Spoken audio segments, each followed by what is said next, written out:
situasi yang kita alami dalam berkehidupan saat ini adalah situasi yang tidak sama dengan keadaan dan kondisi kehidupan di masa Nabi Shallallahu Alaihi Wasallam. Dulu di zaman Nabi belum ada dan tidak ada media sosial. Sekarang ada. Zaman Nabi nggak ada sepeda, sekarang ada. Apalagi kereta, apalagi pesawat.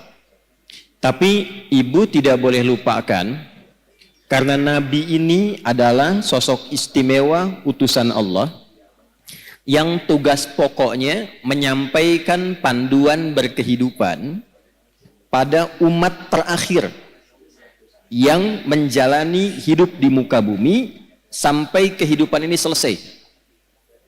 Jadi Nabi disebut oleh Allah sebagai Nabi penutup, Nabi akhir zaman, Nabi paling istimewa. Kita yang ikut Nabi juga masuk status umatnya sebagai umat akhir zaman. Karena nabinya akhir zaman, umatnya pun umat akhir.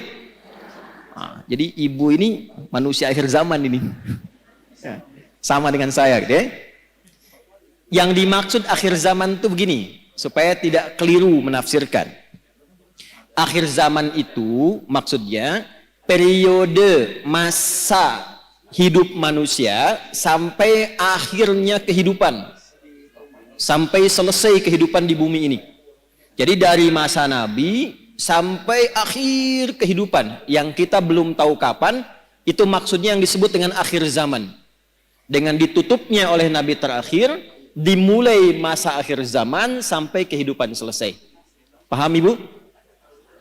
Halo, paham? Nah, jadi jangan selalu diartikan kalau bicara akhir zaman, besok kiamat misalnya.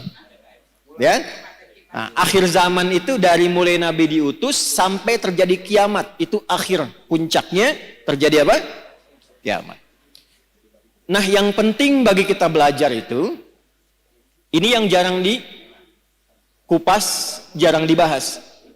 Nabi itu karena tugasnya oleh Allah ditetapkan sebagai penjelas, pembimbing, penerang, maka di antara yang beliau jelaskan itu bukan hanya hukum fikih tentang cara sholat, cara kita baca Al-Quran, cara zakat, umrah, haji, puasa, tapi juga beliau dituntun, dibimbing oleh Allah untuk menerangkan keadaan di setiap perpindahan zaman sampai akhirnya. Misal, Nabi pernah komen begini dalam sabdanya. Kalau beliau sudah komen, kita langsung subscribe aja ya, sama like, gak usah ikut komen lagi. Khairul qarni, era terbaik itu kata Nabi, eraku. Kemudian era setelahku, sahabat. Kemudian era setelah itu, tabi'in. Jadi ada era Nabi, era sahabat, era tabi'in, kemudian yang dekat ke tabi'in. Semakin berganti eranya, akan semakin banyak masalahnya. Ada satu kalimat Nabi, nanti yang akan jadi ukuran kira-kira kita itu hidup di era yang bagaimana situasinya. Nanti kalau sudah paham, oh saya hidup ini di era yang seperti ini. Bagaimana cara menjalani kehidupan di era itu, supaya selamat hidupnya di dunia, dan selamat juga saat kita kembali ke akhirat kelak. Nah, sekarang saya bacakan dulu satu hadis. Nanti menurut Ibu kira-kira kita sudah berada di era itu atau belum? Karena di zaman Nabi itu belum terjadi. Ya, paham? Nah, kalau sudah paham, mari kita tutup kajian kita. Tenang ya Bu ya. Ya. Yuk kita bacakan hadisnya pelan-pelan. Qala Rasulullah sallallahu alaihi wasallam. Untuk menyingkat saya langsung sanadnya kepada Rasulullah sallallahu alaihi wasallam. Yushiku alla taquma as-sa'atu hatta tadhhara al-fitanu wa yakthura al-kadhibu wa yuqbada al-ilmu wa tataqarabu al-aswaqu wa yakthura al-kadhibu. Paham? Tidak.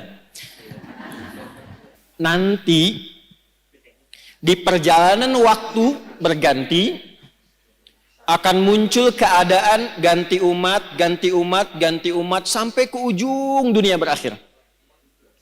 Sebelum menuju itu, kata Nabi, ada satu keadaan, kondisi yang ditandai di masa itu dengan satu. Tadharal fitanu, banyaknya fitnah tersebar. Wa yakthurul kadhibu, banyaknya manipulasi. Sehingga sulit dibedakan mana yang benar, mana yang salah. Sedikit-dikit ada masalah. Pertentangannya makin banyak. Wa tataqarabul aswaqu, terjadi percepatan digital sehingga tandanya pasar mudah diakses.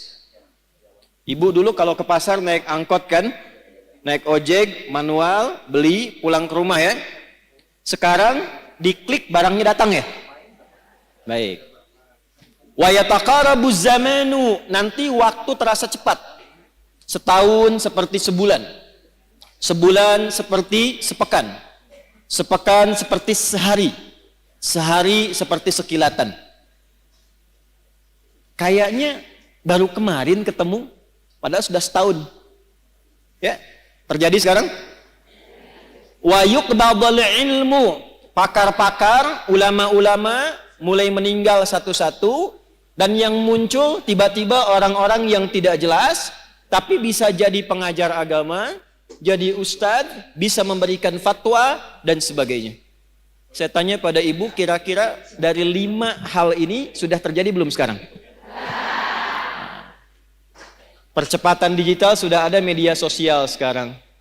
Kalau ibu dulu curhatnya sambil masak, sekarang mau masak sudah bikin status. Teman-teman, kira-kira menu apa ya yang cocok untuk hari ini? Nah, ya. Nah, ternyata ketika era itu muncul, masalahnya makin banyak. Jadi penipuannya sekarang bukan hanya offline, bisa jadi online. Sekarang pertanyaannya, ketika masalahnya makin banyak, pertentangannya makin rumit, kadang sulit dibedakan mana yang asli, mana yang palsu.